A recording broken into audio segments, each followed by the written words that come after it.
నమస్తే, welcome to 95 news. ముందుగా బులెటిన్లో హెడ్లైన్స్ చూద్దాం. ఖమ్మంలో బీఆర్ఎస్ ఆత్మీయ సమావేశం. ఎప్పుడు పిలిస్తే అప్పుడు అభివృద్ధి చేసి చూపుతానన్న పువ్వాడ అజయ్. తాము ముందు నుంచి కాంగ్రెస్లో ఉన్నామని కాంగ్రెస్ నేత విష్ణువర్ధన్ రెడ్డి అనుచరులతో మాట్లాడి నిర్ణయం తీసుకుంటానని వెల్లడి. అసదుద్దీన్ ఓవైసీకి రాజా సింగ్ సవాల్. దమ్ముంటే తనపైన పోటీ చేయాలని ఛాలెంజ్. కంటోన్మెంట్ కాంగ్రెస్ పార్టీ అభ్యర్థిగా ప్రజాగాయకుడు గద్దర్ కూతురు డాక్టర్ వెన్నెల. అధిష్టానం ఆదేశాల మేరకు ప్రచారంలో ముందుకు సాగుతానని వెల్లడి.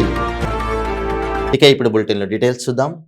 ఖమ్మంలో బీఆర్ఎస్ యువజన నాయకుడు గాదే అనిల్ ఆధ్వర్యంలో ఏర్పాటు చేసిన ఆత్మీయ సమావేశంలో మంత్రి పువ్వాడ అజయ్ మాట్లాడారు. తన పెద్దర్తి పాత వెస్పా మోడల్ లాంటి వాడని, నేను స్పోర్ట్స్ బైక్ లాంటి వాడని అన్నారు. మీకు పాత మోడల్ వెస్పా కావాలా, కొత్త మోడల్ స్పోర్ట్స్ బైక్స్ కావాలా ఆలోచించుకోవాలని కోరారు.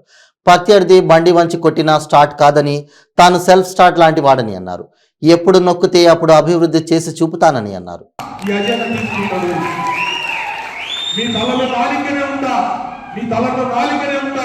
అర్ధరాత్రైనా నా దిండు కింద నా సెల్ ఫోన్ ఉంటుంది,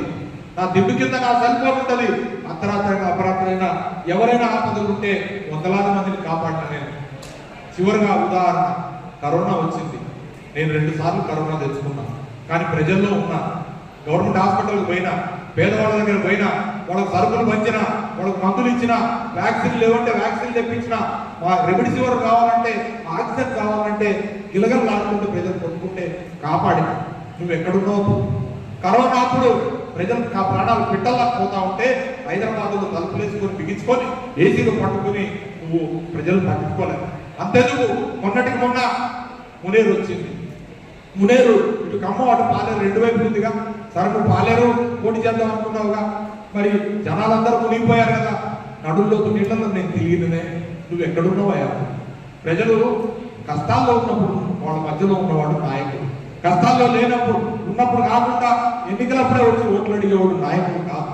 నేను అదే ప్రజల్ని, కష్టాల్లో ఉన్న వాళ్ళని మొత్తం రాత్రి 3 వరకు ఎన్టీఆర్ బృందాలు పెట్టి రక్షించుకొని బయటికి తీసుకొచ్చి ఏం తీసిన తర్వాత మొత్తం మున్సిపాలిటీ శుభ్రం చేయించాలి. ఇళ్ళకి పంపి వాళ్ళకి వస్తువులు లేవు, తడిసిపోయినాయి అంటే బియ్యం, పప్పు, ఉప్పు అన్ని నా ఫౌండేషన్ నుంచి ఇచ్చి మళ్ళీ ఐటీసీ వాళ్ళతో మాట్లాడి పరుపులు, గిన్నెలన్నీ ₹1,00,00,000 కొనిచ్చి అందరితో ఆడకుండా నా కోడలు బండి పార్సారెడ్డి గారు ఇద్దరు కలిసి ₹1,00,00,000 ఇస్తే చెక్కులు ఇచ్చిన.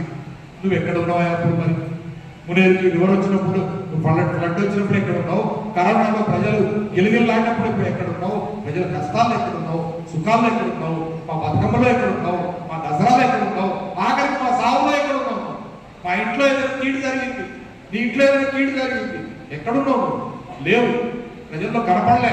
ప్రజల్లో లేని వ్యక్తులు వచ్చి తగుతున్నామా అని చెప్పి కాంగ్రెస్ పార్టీ ఉన్నాయి కాబట్టి కాస్త ఓట్లు పెట్టుకొని ఏదో కులపించ రేపి నేను గెలుద్దాం అనుకుంటున్నాను. కానీ ప్రజలతో అమాయకులు కాదు. ఇవాళ ఆయన ఏ స్థాయికి, నీచ స్థాయికి దిగజారి అబద్ధాలు చెప్తున్నట్టే.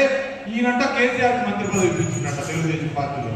ఎన్టీ రామారావు దగ్గరంట ఈయనంట కేసీఆర్కి మంత్రి పదవి ఇప్పించినట్ట. ఈ ఎంకిత కన్నా అబద్ధం ఏమనుకుంటుందా? కేసీఆర్ ఈయన ఒకేసారి తెలుగుదేశం పార్టీలో 1983లో వచ్చారు. ఫస్ట్ ఎన్నికల్లో ఈయన ఓడిపోయింది, ఆయన ఓడిపోయాడు. 85 తర్వాత ఇవాటి వరకు కేసీఆర్ ఓటమి ఎరగని నేత. కానీ నువ్వు 10 సార్లు పోటీ చేసి 5 సార్లు ఓడిపోయినాడు. నీకు కేసీఆర్ పోలిక. నువ్వు కేసీఆర్ మంత్రి పదవి ఇచ్చుకున్నావా? అందుకని ఒకసారి ఆలోచన చేయండి.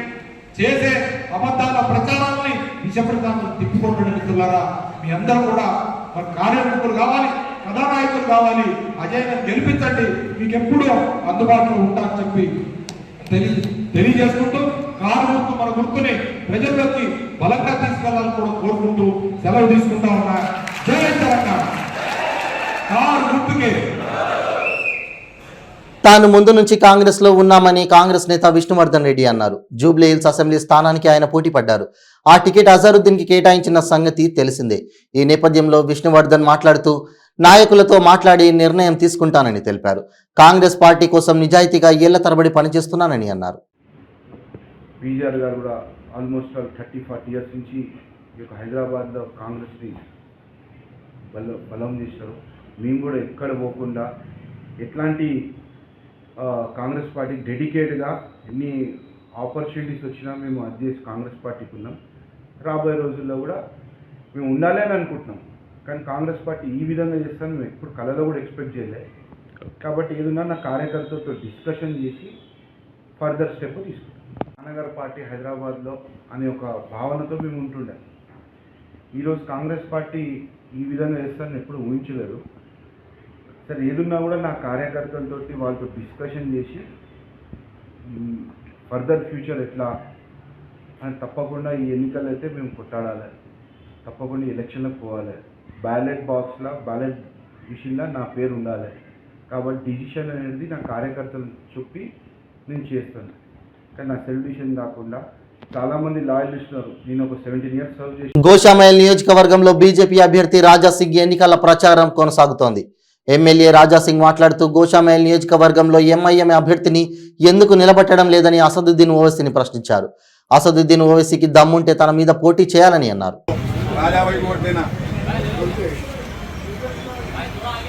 రాజాసింగ్ గారు, మీకు గోషామైల్లో పోటీ ఎవరనుకుంటున్నారు? ఇప్పటి వరకు బీఆర్ఎస్ క్యాండిడేట్ గోషామహల్ నుంచి డిక్లేర్ చేయలేదు. ఎందుకు డిక్లేర్ చేయలేదంటే నా గోషామహల్ నియోజకవర్గం నుంచి మన బీఆర్ఎస్కి టికెట్ ఎంఐఎం ఆఫీస్ నుంచి డిసైడ్ అవుతుంది. ఇప్పటి వరకు ఎంఐఎం ఆ సదర్ అసదుద్దీన్ ఓవైసీకి డబ్బులు పోలేదు నేను అనుకుంటున్నా. అందుకోసము బీఆర్ఎస్ క్యాండిడేట్ ఇంకా డిసైడ్ కాలేదు. 2 క్యాండిడేట్లో పోటీ ఉంది. ఎవరు ఎక్కువ డబ్బులు అసదుద్దీన్ ఓవైసీకి ఇస్తే ఆయనకి టికెట్ ఇవ్వాలని వాళ్ళు ఆలోచన పెట్టుకున్నారు. కానీ ఒక మాట, అసదుద్దీన్ ఓవైసీ ఇవాళ మొత్తం ఓల్ సిటీ ముస్లిం వాళ్ళు నీకు ఒక క్వశ్చన్ అడుగుతున్నారు. ఎంఐఎం వాళ్ళు ఎవరు కూడా మొగుడు లేరా, రాజాసింగ్ ఆపోజిషన్ పెట్టడానికి ఎంఐఎం క్యాండిడేట్ పెట్టడానికి ఎవరు మొగుడు లేరా అని ఇవాళ ఓల్ సిటీ ముస్లిం వాళ్ళు ఒక క్వశ్చన్ అడుగుతున్నారు. ఫస్ట్ నువ్వు ఓల్ సిటీ ముస్లిం వాళ్ళకి సమాధానం నేను కూడా నీకు క్వశ్చన్ అడుగుతున్నా, నిజమైన మీ దగ్గర మీ పార్టీలో ఎవరు కూడా మొగుడు లేడా? ఎందుకు ఎంఐఎం క్యాండిడేట్ పెడతలేరు? నువ్వు అక్కడిక్కడ ఛాలెంజ్ చేస్తున్నావు కదా, నువ్వు అక్కడి నుంచి పోటీ చేయి, నువ్వు ఇక్కడ నుంచి పోటీ చేయి, కాంగ్రెస్ వాళ్ళకి వీళ్ళకి నేను నీకు ఛాలెంజ్ చేస్తున్నా. నీలో దమ్ముంటే నా కాన్స్టిట్యూన్సీలో పోటీ చేయి, లేకపోతే ఎంఐఎం క్యాండిడేట్ పెట్టు, లేకపోతే నీ చిన్న తమ్ముడికి పంపించు. చూడు ఎట్లా తిప్పి కొడతా చూసుకో బిడ్డ. కంటోన్మెంట్ కాంగ్రెస్ పార్టీ అభ్యర్థిగా ప్రజాగాయకుడు గద్దర్ కూతురు డాక్టర్ వెన్నెలకు టికెట్ కేటాయించిన సందర్భంగా కంటోన్మెంట్ కాంగ్రెస్ నాయకులు వెన్నెల నివాసానికి చేరుకుని కృతజ్ఞతలు తెలియజేశారు. ఈ సందర్భంగా వెన్నెల మీడియాతో మాట్లాడుతూ నమ్మకం ఉంచి కాంగ్రెస్ టికెట్ కేటాయించిన కేంద్ర నాయకులకు, రాష్ట్ర నాయకులకు ప్రత్యేక కృతజ్ఞతలు తెలియజేశారు. నియోజకవర్గంలోని కాంగ్రెస్ పార్టీ సీనియర్ నాయకులను కలిసి వారి సలహాలు, సూచనలు తీసుకుని ముందుకు సాగుతానని ఆమె తెలిపారు. అధిష్టానం ఆదేశాల మేరకు ప్రచారంలో ముందుకు సాగుతానని అన్నారు. కాంగ్రెస్ పార్టీ మేనిఫెస్టోను ప్రజలకు వివరిస్తూ కంటోన్మెంట్ నియోజకవర్గంలో కాంగ్రెస్ పార్టీ జెండాను ఎగురవేస్తామని ధీమా వ్యక్తం చేశారు.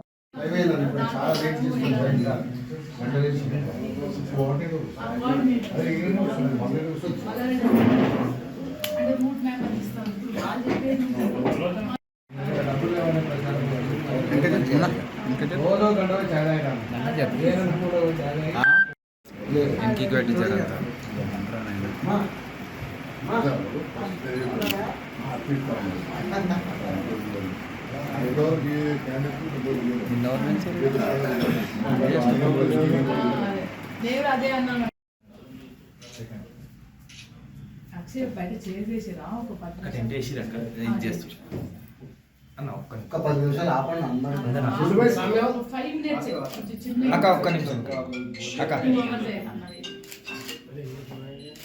అర్థమవుతుంది. వాళ్ళు మనకు సహకరిస్తారు, మనతో పాటు ఉంటారని గట్టిగా అనుకుంటున్నాను. తర్వాత ఇక్కడ కార్యకర్తలు నేను గత 15 daysగా చూస్తున్నాను, ప్రత్యక్షంగా చూస్తున్నాను. కాంగ్రెస్ కార్యకర్తలు, లీడర్స్ చాలా డిసిప్లిన్డ్గా, ఒకవేళ చిన్న డిఫరెన్స్ ఉన్నా కానీ టైం వచ్చే వరకు అందరూ ఒకటి అయిపోయి కలిసి పనిచేస్తున్నారు. ఇప్పుడు నిన్న జరగగానే నా పేరు అనౌన్స్ కాగానే అందరు వచ్చారు, అందరూ ఫోన్ చేశారు, అమ్మ మనం కాంగ్రెస్ పార్టీని గెలిపించుకోవాలి. సో ఈ ఐక్యత అనేది ఉంది కదండి, ఆ ఐక్యత బలంతో తర్వాత కాంగ్రెస్ పార్టీ ఇచ్చిన ఈ మేనిఫెస్టోని ప్రజలకు తెలియజేస్తే తప్పకుండా మేము వాళ్ళని మేము వాళ్ళని చైతన్యం చేసి ఖచ్చితంగా మేము గెలుస్తామని అనుకుంటున్నాం.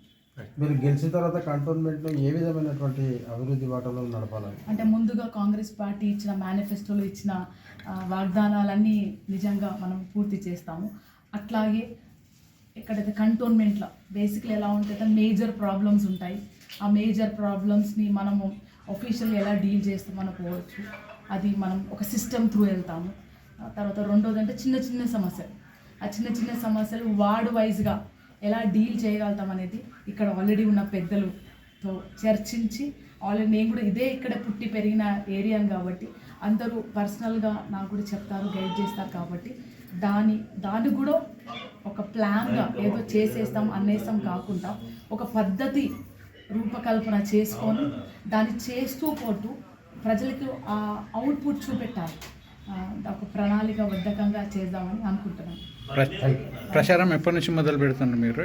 ఎక్కడి నుంచి మొదలు పెడుతున్నారు ప్రచారము? ఈ ప్రస్తుతానికి అయితే మనం మన రేవంత్ అన్నది గారిని కలిసి, పట్టి అన్నని పెద్దల్ని కలిసి, తర్వాత మనకి ఇక్కడ ఇన్ఛార్జ్ ఇస్తారు, అన్నం కూడా కలిసి వాళ్ళు ఇన్ఛార్జ్ ఇచ్చిన తర్వాత రూట్ మ్యాప్ ప్రకారము వాళ్ళ ఇన్స్ట్రక్షన్స్ పట్టి నేను ముందుకు వెళ్ళాల్సి ఉంటుంది. Thank you. జనాభాలో 60% ఉన్న బీసీలకు 60 అసెంబ్లీ సీట్స్ కేటాయించాలని అన్ని పార్టీలను డిమాండ్ చేస్తున్నామని BC welfare association national president Jajula Srinivas Goud అన్నారు. సీఎం పదవి బీసీలకు ఇవ్వాలని పోరాటం చేస్తున్నామన్నారు. బీసీలకే సీఎం పీఠం ఇస్తామని అమిత్ షా ప్రకటించడాన్ని స్వాగతిస్తున్నామని పీఎం మోడీ అమిత్ షాకు ధన్యవాదాలని తెలిపారు. జనగర్జన సభలో అమిత్ షా గారు బీసీ ముఖ్యమంత్రిని, వారి పార్టీ గెలిస్తే బీసీ అభ్యర్థిని ముఖ్యమంత్రిగా ప్రకటించడాన్ని మేము అందరం స్వాగతిస్తున్నాము. ఎందుకంటే గత కొన్ని సంవత్సరాలుగా బీసీ సంక్షేమ సంఘంగా అనేక మార్లు అనేక పార్టీలను డిమాండ్ చేయడం జరిగింది. ఎందుకంటే ఇక్కడ చూసుకుంటే కాంగ్రెస్ పార్టీ ఉదయపూర్ డిక్లరేషన్ను తుంగలో తొక్కి ఏదైతే ప్రతి పార్లమెంట్ సెక్టార్కు 2 సీట్లు ఇవ్వాల్సి ఉండగా దాన్ని అమలు కాకుండా, ఎందుకంటే స్వయాన రాహుల్ గాంధీ గారు, సోనియా గాంధీ గారు, మల్లికార్జున్ ఖర్గే గారు అందరూ ఏఐసిసి కాంగ్రెస్ సమస్తం కూడా ఛత్తీస్గఢ్లో జరిగిన ఉదయపూర్ డిక్లరేషన్ తీసుకున్నారు. ఓబీసీల పైన ఈ తెలంగాణ రాష్ట్రంలో మాత్రం ఉదయపూర్ డిక్లరేషన్ లేదు, ఏం లేదు. ఎందుకంటే వారు ప్రకటించిన సీట్లు కూడా మనం చూసుకుంటే ఓల్డ్ సిటీలో 4 సీట్లు, సిద్దిపేటలో 1 సీటు, అంటే ఎక్కడైతే కాంగ్రెస్ పార్టీ పుట్టినప్పటి నుంచి కూడా గెలవని సీట్లు ఇవ్వడం అనేది చాలా బీసీలను అవమానించినట్టే. ఎందుకంటే మేము గతంలో కూడా చెప్పాము, గెలిచే సీట్లు ఇప్పుడు భువనగిరి ఉంది, అది బీసీ గెలిచే సీటు అయినప్పటికీ కూడా పార్టీ మారిన వాళ్ళను పొయ్యి మరి తీసుకొస్తున్నారు తప్ప బీసీ వ్యక్తులకు సీట్లు ఇచ్చే విధంగా కాంగ్రెస్ పార్టీ కనిపించలేదు. రేవంత్ రెడ్డి గారు బీసీ వ్యతిరేకిగానే పనిచేస్తున్నారు. అందుకే మేము బీసీ సంఘాలుగా రేవంత్ రెడ్డి గారిని ఒక ప్రశ్న ఇస్తున్నాము. నేను కామారెడ్డిలో నిలబడతా లేదా నేను ఇంకో దగ్గర నిలబడతా అనుకోకుండా, రేవంత్ రెడ్డి గారు నిజంగా మీ కాంగ్రెస్ పార్టీ తరఫున మీకు అంత శక్తి ఉంటే, కాంగ్రెస్ పార్టీ నిజంగా మీరు అధికారంలో తేవాలనుకుంటే మాత్రం ఖచ్చితంగా మీరు అక్బరుద్దీన్ ఓవైసీ వారిపైన పోటీ చేసి గెలవాలని చెప్పి ఇక్కడ నుంచి మేము సవాల్ చేస్తున్నాం. అదేవిధంగా ఏదైతే ఇప్పుడు కాంగ్రెస్ పార్టీ కూడా బీసీ ముఖ్యమంత్రి అభ్యర్థి అని ప్రకటించాల్సిన అవసరం ఉన్నది, వారు కూడా ప్రకటించాలి. అదేవిధంగా బీఆర్ఎస్ పార్టీని చూసుకుంటే వారిని కూడా ఎన్నోసార్లు డిమాండ్ చేస్తే కేవలం 19.6% సీట్లు ఇచ్చి వారు కూడా బీసీలకు అన్యాయమే చేశారు. వారు కూడా కనీసం బీసీ ముఖ్యమంత్రి అభ్యర్థిని ప్రకటించాలని కోరుకుంటూ బీజేపీ పార్టీ నరేంద్ర మోడీ గారికి, అదేవిధంగా రాష్ట్రం వారికి, కేంద్రం వారికి కూడా ఖచ్చితంగా బీసీ సంక్షేమ సంఘం తరఫున మా తరఫున ధన్యవాదాలు తెలియజేస్తూ, రాబోయే రోజుల్లో బీసీ సంఘం ఎటువైపు నిర్ణయం అనేది మా జాతీయ అధ్యక్షుని ఆధ్వర్యంలో మరియు స్టేట్ కమిటీ, జాతీయ కమిటీ నిర్ణయం తీసుకుంటుంది. ఇప్పటికైతే బీసీ ముఖ్యమంత్రి ప్రకటించడంతో పాటు మాకు వచ్చిన సమాచారం ప్రకారం 40 నుంచి 45 సీట్ల మధ్యలో బీసీలకు సీట్లు కూడా కేటాయిస్తారు. ఎందుకంటే మేమెంతో మాకంతా మా జనాభా 60% ఉంది, బీసీలకు 50 నుంచి 60% సీట్లు కేటాయించాలని చెప్పి ఎన్నో రోజులుగా కొట్లాడుతున్నాం. కాబట్టి దాన్ని గౌరవించి మా డిమాండ్లను ఏదైతే బీసీ ముఖ్యమంత్రి ఒకటి, బీసీల వర్గాలకు మేమెంతో మాకంత సీట్లు తీసుకుపోయిన విధంగా వారు ఉన్నారు. కాబట్టి ఖచ్చితంగా బీజేపీ పార్టీకి, నరేంద్ర మోడీ గారికి, అమిత్ షా గారికి ధన్యవాదాలు తెలియజేస్తున్నాం.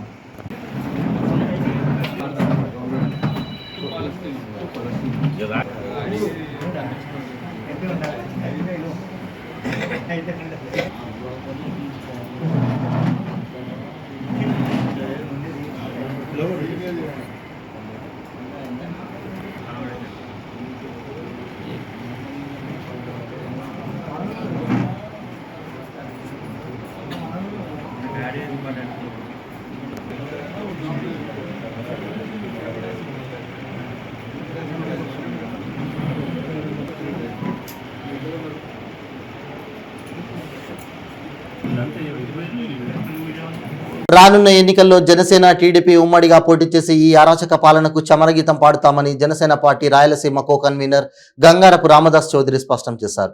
శ్రీకాళహస్తి నియోజకవర్గం తొట్టంబేడు నందు జాతీయ తెలుగుదేశం పార్టీ అధ్యక్షులు నారా చంద్రబాబు నాయుడు అక్రమ అరెస్టుకు నిరసనగా ఆయన సతీమణి నారా భువనేశ్వరి తలపెట్టిన నిజం గెలవాలి కార్యక్రమంలో ఆయన పాల్గొని తమ సంఘీభావాన్ని తెలిపారు. ఈ సందర్భంగా రామదాస్ చౌదరి మాట్లాడుతూ చంద్రబాబు నాయుడుకు అండగా తమ అధ్యక్షుడు పవన్ కళ్యాణ్ నిలిచారని, రానున్న ఎన్నికల్లో తాము కలిసికట్టుగా ప్రభుత్వాన్ని ఏర్పాటు చేస్తామని స్పష్టం చేశారు.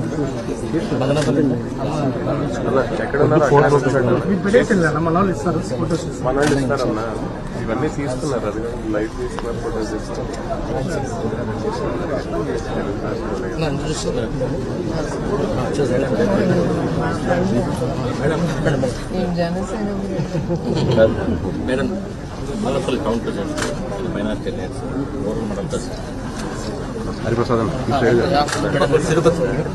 సంక్షేమ పాలన కోసం మరొక్కసారి వైసీపీని గెలిపించి జగన్మోహన్ రెడ్డిని సీఎం చేయాలని ఎమ్మెల్యే నవాజ్ బాషా విజ్ఞప్తి చేశారు.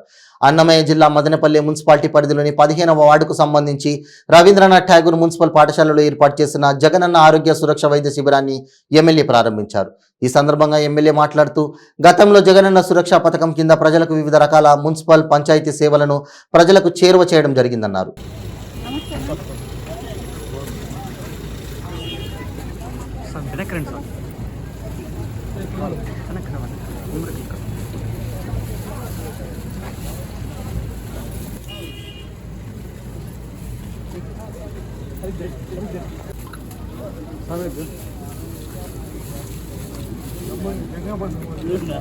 పోయింటే అది కూడా డబ్బు ఎక్కువైతే ఎంతో మంది ఇబ్బందులు పెట్టి ఆత్మహత్య చేసుకునే సమయాలు కూడా వచ్చేది కూడా అని చెప్పి మీకు తెలియజేసుకోవాల్సిన అవసరం ఉంది. మీరు దయచేసి మీరంతా ఒకటే పడేదంటే ఏది మాట ఇస్తాడో మాట ఇచ్చినారో అది పూర్తిగా మీకు వచ్చే కార్యక్రమం చేస్తున్నారు. జగనన్న ఇల్లు చెప్పినారు, దరిదాపుల మదనపల్లి మున్సిపాలిటీకే 15,000 ఇండ్లు ఇచ్చే కార్యక్రమం చేశాం. ఇంకా 6,000 ఇండ్ల వల్ల అతి తొందరలో మీకు అది కూడా ఇచ్చే కార్యక్రమం చేస్తాం. ఎక్కడ కూడా పథకాలు ఇది కూడా వస్తే 1వ తారీఖు వస్తే మీకు పొద్దున్నే మీరు లేక ముందే వాలంటీర్ సిబ్బంది వచ్చి మీకు పెన్షన్ ఇచ్చే కార్యక్రమం చేస్తూ ఉన్నారు. ఎందుకు చేస్తున్నారు ఇవన్నీ? ప్రభుత్వం చుట్టూ మీరు ముందు ఇందాక మా రాజేష్ మా తమ్ముడు చెప్పినట్టు ఎంతో మంది ఏం జరగాల్సిందే కూడా మీకు మున్సిపాలిటీలో డబ్బు లేకపోతే పనే జరిగేది కాదు. ఈరోజు ఎక్కడ కూడా ₹1 ఎవరైనా తీసుకుంటే ఈ శుభాముఖంగా మీరు తెలియజేయండి, ఇక్కడే వాళ్ళపైన చర్య తీసుకునే కార్యక్రమం కూడా చేస్తామని చెప్పి మీకు తెలియజేసుకుంటున్నాం. ఎక్కడ కూడా తప్పు చేయలేదు. మీకు ఒకటే కోరుతున్నాం, సమయం వచ్చింది, మంచి నిర్ణయం తీసుకునే సమయం వచ్చింది కాబట్టి మీరు మంచి నిర్ణయం తీసుకునే దానికి మళ్ళీ మీ సల్లని జీవుల ఆశీస్సులు జగన్మోహన్ పైన ఉండాలని చెప్పి ఆయన ఒకటే కోరుతున్నాడు. ఏమంటే నేను మంచి చేసింటే ఒక బిడ్డగా, ఒక తమ్ముడుగా, ఒక అన్నగా మళ్ళీ మీరు ఆశీర్వదించండి. మీరు మళ్ళీ ఆశీర్వదించాల్సింది 24కు ఈ రాష్ట్రానికి రాష్ట్ర ముఖ్యమంత్రి జగన్మోహన్ రెడ్డి గారికి తెలియజేసుకుంటూ మరొకసారి మీ అందరికీ పేరు పైన హృదయపూర్వక ధన్యవాదాలు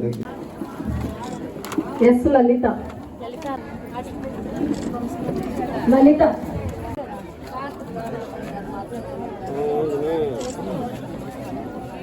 ఏపీలో టీడీపీ వర్సెస్ వైసీపీ మధ్య మాటల యుద్ధం కొనసాగుతోంది. టీడీపీ మాజీ ఎమ్మెల్యే ప్రభాకర్ చౌదరి వైసీపీ ప్రభుత్వ తీరుపై మండిపడ్డారు. మాజీ మంత్రి కొడాలి నాని, తాజా మంత్రి అంబటి రాంబాబుపై ఎలాంటి కేసులు పెట్టాలని ప్రశ్నించారు. వైసీపీ నాయకులు రాజ్యాంగాన్ని తప్పుడు మార్గంలో నడుపుతున్నారని దుయ్యబట్టారు. ఎవరికి అధికారం శాశ్వతం కాదని ఇది గుర్తుపెట్టుకోవాలని హితవు పలికారు. ఇంట్లో నీ భార్య పిల్లల్ని అడుగు, నువ్వు మాట్లాడేటువంటి భాష సరైందా, ఈ పంత మంచిదా కాదా అని చెప్పి ఒకసారి నీ బంధువుల్ని లేదా నీ వెల్విషర్స్ ఎవరు ఉన్నట్టే ఒకసారి కనుక్కో. సరైన పద్ధతి కాదు ఇది. చంపేస్తారంటే దీనికి ఒకటే మాధవ్ సమాధానం చెప్పాలి. చచ్చిపోతారు అనంటే దానికి దేనికి ఏ సందేశం ఇస్తున్నావు, దేనికి నువ్వు సంకేతం తెలుపుతున్నావు? అంటే రేపు అధికారం వస్తూనే చంపేస్తారా? ఎవరైనా చంపేస్తారా మీరు? ఏంటిది? ఈ జిల్లాలో ఈ విధమైనటువంటి అరాచకాలు, దౌర్జన్యాలు ఉండకూడదని చెప్పి ఆలోచించేటువంటి వ్యక్తులు చాలామంది ఉన్నారు. అధికారం వేరు, ప్రజాస్వామ్యబద్ధంగా చేసేటువంటి పోరాటాలు వేరు. అదేవిధంగా గాంధీ వర్గంలో ప్రభుత్వానికి కళ్ళు తెరిపించి పోరాడేటువంటి ప్రజా సంఘాలు కానీ, ప్రజాప్రతినిధులు కానీ, సామాజిక సేవ చేసే వ్యక్తులు కానీ వాళ్ళ పంతాలు, ఉద్యమాలు నడుపుతూ ఉంటారు. నువ్వు పోలీస్ అధికారిగా ఉండి నేను నిజంగా నిజాయితీగా పనిచేసిన అధికారే నువ్వైతే ఈ విధమైనటువంటి మాటలు మాట్లాడుతూ ఉంటే నీ గురించి ఏమనుకుంటున్నా, నీ గురించి ఏమని ఆలోచించాలో ఒకసారి ఆలోచించుకో. మాధవ్, నువ్వు సరైన విధానం కాదు ఇది. ఎందుకంటే ఇది చాలా శృతిమించి మాట్లాడినటువంటి భాష. అది గతంలో మాట్లాడినప్పుడు కూడా సలహా ఇచ్చాం, మంచిది కాదు అని.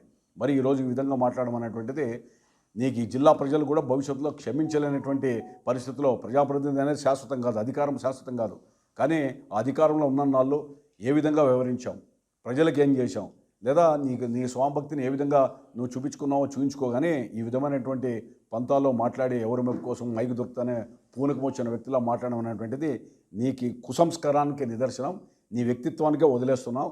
నీ యొక్క ఆలోచన విధానం ఈ విధంగా ఉంటుందని చెప్పి మేమందరూ కూడా బాధపడేటువంటి పరిస్థితి వచ్చింది. ఎందుకంటే ఒకప్పుడు కష్టాల్లో నువ్వు ఉన్నప్పుడు మేమంతా కూడా నీకు బాధ్యతగా నిలిచాం. అది అధికారిగా, పోలీస్ అధికారిగా ఇది సరైన పంతా కాదు, ఈ విధమైనటువంటి ఆలోచన సరైనది కాదని చెప్పి మాధవ్కి ఒక సలహా ఇస్తూ, హెచ్చరిస్తూ సరైన పంతా కాదని చెప్పి చెప్తూ, అదేవిధంగా మరి ఈ విధంగా పార్లమెంట్ సభ్యుడు ఈ విధంగా మాట్లాడుతున్నాడు. మరొక ఆయనేమో మంత్రి ఒక రకంగా, ముఖ్యమంత్రి సలహాదారుడు ఒక రకంగా, జైల్లో పరిస్థితి ఈ విధంగా ఉంది. అంటే ఈ విధమైనటువంటి ఆలోచనలతో ఉన్నటువంటిప్పుడు నేను ఒకటే కేంద్ర హోంమంత్రి అమిత్ షా గారిని మేము అభ్యర్థిస్తున్నాం, ప్రధానమంత్రి నరేంద్ర మోడీ గారిని కూడా అప్పీల్ చేస్తున్నాం. దయచేసి ఈ ఆంధ్రప్రదేశ్ కూడా అనేక సందర్భాల్లో చెప్పాను, భారతదేశంలో అంతర్భాగం. మేము ఈ దేశంలో మేము కూడా అంతర్భాగమే. మీరు జాతీయ పరంగా మీరు అదేవిధంగా దేశ రక్షణలో భాగంగా ఆంధ్రప్రదేశ్లో జరిగేటువంటి ఈ యొక్క వ్యవహారాల మీద దృష్టి పెట్టాల్సిన బాధ్యత మీ మీద ఉంది. ఒక రాగద్వేషాలకు అతీతంగా మీరు వివరించి మీరు కూడా జోక్యం చేసుకోవాల్సిన అవసరం ఉందని చెప్పి హోంమంత్రి గారిని మేము డిమాండ్ చేస్తున్నాం. అదేవిధంగా ఈ యొక్క ఒక మాజీ ముఖ్యమంత్రి ఒకప్పుడు నేషనల్ ఫ్రంట్లో కూడా ప్రధానమైనటువంటి పాత్ర తీసుకున్నటువంటి తెలుగుదేశం పార్టీ నందమూరి తారక రామారావు కావచ్చు, ఎన్డీఏలో అంతకుముందు మత్తు పదార్థాలు అమ్మినా, రవాణా చేసిన వారిపై చట్ట ప్రకారం కఠిన చర్యలు తీసుకుంటామని Gudur special enforcement bureau CI Vijay Kumar హెచ్చరించారు. మత్తు పదార్థాల రవాణాపై ప్రజలకు తెలిసిన సమాచారాన్ని టోల్ ఫ్రీ నంబర్ 14500కు తెలియజేయాలని సూచించారు. గూడూరు ఎస్సీబీ కార్యాలయంలో ఆయన మీడియా సమావేశం నిర్వహించారు.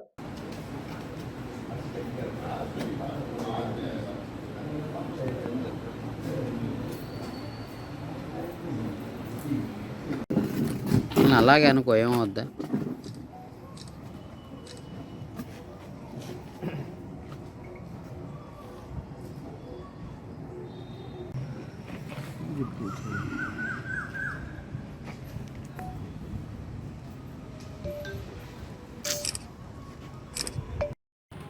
పెట్టుకోవచ్చు కదా.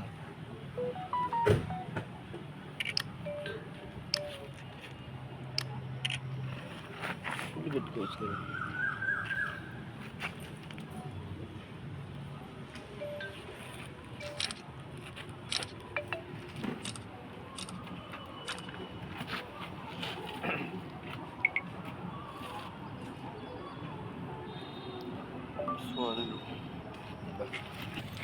అందరికీ నమస్కారం. ఈరోజు గూడూరు పట్టణంలోని అరుంధతిపాలెం ప్రాంతంలో శ్రీ పొట్టి శ్రీరాములు వారి పార్కు వద్ద గంజాయి నేరముల గురించి గూడూరు ఎస్సీబీ టీం దాడులు నిర్వహించడం జరిగింది. ఈ దాడుల్లో గంపల మస్తానయ్య అనే వ్యక్తిని గంజాయి కలిగి ఉన్నందుకు అదుపులోకి తీసుకున్నాం. అతని వద్ద నుండి 1.5 కేజీల గంజాయిని స్వాధీనం చేసుకున్నాం. అతను విచారిస్తే ఈ గంజాయిని ఒడిశా రాష్ట్రంలోని మల్కాన్గిరి జిల్లాలోని చిత్రకొండ ప్రాంతంలో ఫారెస్ట్ ఏరియాలో ఒక వ్యక్తి నుంచి కొనుగోలు చేసినట్టు, అది 3000 రూపాయలకు కొనుగోలు చేసినట్టు చెప్పాడు. అతనికి గంజాయి తాగే అలవాటు ఉంది. తీసుకున్న గంజాయిలో కొంత మొత్తాన్ని తాను తాగడానికి వాడుకోగా మిగిలిన 1.5 కేజీల గంజాయిని ఇక్కడ అరుంధతిపాలెంలో 15,000 రూపాయలకి అమ్మడం కోసం ఆ కస్టమర్ల కోసం ప్రయత్నిస్తూ ఉండగా మాకు సమాచారం రావడం, దానిపైన దాడులు నిర్వహించి అతను అరెస్ట్ చేయడం జరిగింది. ఇలా కంటిన్యూస్గా రెగ్యులర్గా గూడూరు ఎస్సీబీ టీం గంజాయి నేరాలపై రైళ్లు చేస్తూ ఉంది. మన చిల్లకూరు గూడూరు ఏరియాలో ఎక్కడా కూడా గంజాయి లేకుండా అన్ని చర్యలు, ప్రివెంటివ్ స్టెప్స్ కానీ అవగాహన కార్యక్రమాలు తీసుకుంటూ ఉన్నాం. ఎవరికైనా గంజాయి గురించి ఇన్ఫర్మేషన్ తెలిసిన వల్ల దయచేసి నా నెంబర్కి ఫోన్ చేయండి. నా నెంబర్ 9440902513. అలాగే గవర్నమెంట్ వారి టోల్ ఫ్రీ నెంబర్ అయిన 14500 కూడా ఈ సమాచారాన్ని తెలిసిన వాళ్ళు తెలియజేయవచ్చు. Thank you. ఎంత ఉంటుంది సార్ అమౌంట్ అది? ఇది అతను కొన్న వేళ సుమారుగా 3,000 అని చెప్తున్నాడు. ఇక్కడైతే అతను ఈ కేజీన్నర గంజాయిని 15,000 రూపాయలు అమ్మడానికి ప్రయత్నిస్తున్నాడు. Thank you.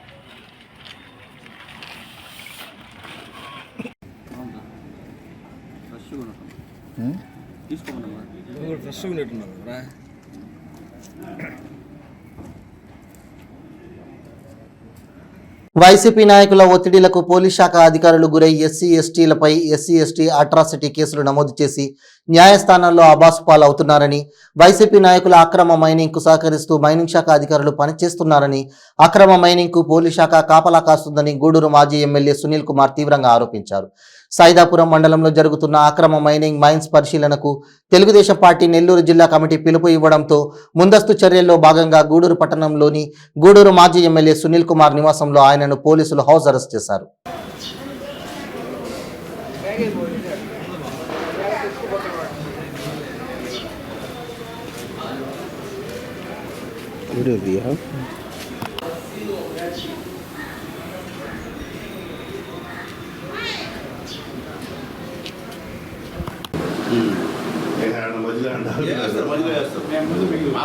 గూడూరులోనే ఎందుకు పోలీసు దుమ్గారు దగ్గర, చెన్నూరు దగ్గర, తెప్పారపాడు దగ్గర చెప్తాను రూపు అది ట్రాన్స్ఫర్ చేసిన ఊరికే చేయమంటామంటే కృష్ణరాజు ఎక్స్పోర్టర్ మీద పీరియాక్ట్ ఎట్లా పెట్టారు కొన్నాడు కానీ వాడు చేయలే కదా ఇక్కడ కోట్లు కట్టాడు. విషయం ఏంటంటే కృష్ణరాజు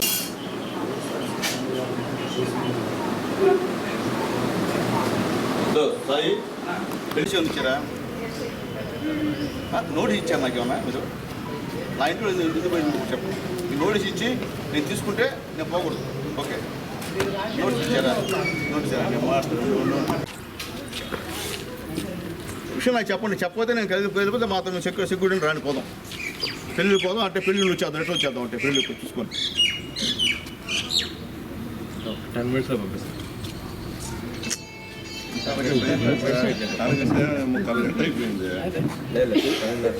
తర్వాత చేసేవాడు కదా సార్, అటైతే పెద్ద పని నాకు పోయేదానిక. మీరు ఎంతమంది ఆపి వెళ్ళిపోతాను నేను. అది అట్లా చెప్పిన తర్వాత ఖచ్చితంగా ఉంటాను. అది అసలు లేదు, ఆ పని చేయం కదా చెప్పిన తర్వాత. మీకు చెప్పకుండా పోతే అది వేరే కదా, మీ దగ్గర చెప్పించుకొని మళ్ళీ మనం అటు పని చేయం కదా. బులెటిన్ ముగించే ముందు హెడ్లైన్స్ మరోసారి. ఖమ్మంలో బీఆర్ఎస్ ఆత్మీయ సమావేశం. ఎప్పుడు పిలిస్తే అప్పుడు అభివృద్ధి చేసి చూపుతానన్న పువ్వాడ అజయ్. తాము ముందు నుంచి కాంగ్రెస్లో ఉన్నామని కాంగ్రెస్ నేత విష్ణువర్ధన్ రెడ్డి అనుచరులతో మాట్లాడి నిర్ణయం తీసుకుంటానని వెల్లడి. అసదుద్దీన్ ఓవైసీకి రాజాసింగ్ సవాల్. దమ్ముంటే తనపైన పోటీ చేయాలని ఛాలెంజ్. కంటోన్మెంట్ కాంగ్రెస్ పార్టీ అభ్యర్థిగా ప్రజాగాయకుడు గద్దర్ కూతురు డాక్టర్ వెన్నెల. అధిష్టానం ఆదేశాల మేరకు ప్రచారంలో ముందుకు సాగుతానని వెల్లడి. ఇవి బులెటిన్ అప్డేట్స్. మరిన్ని అప్డేట్స్ కోసం చూస్తూనే ఉండండి 95 న్యూస్. ప్రతిక్షణం ప్రజాక్షేమం కోసం. నమస్తే.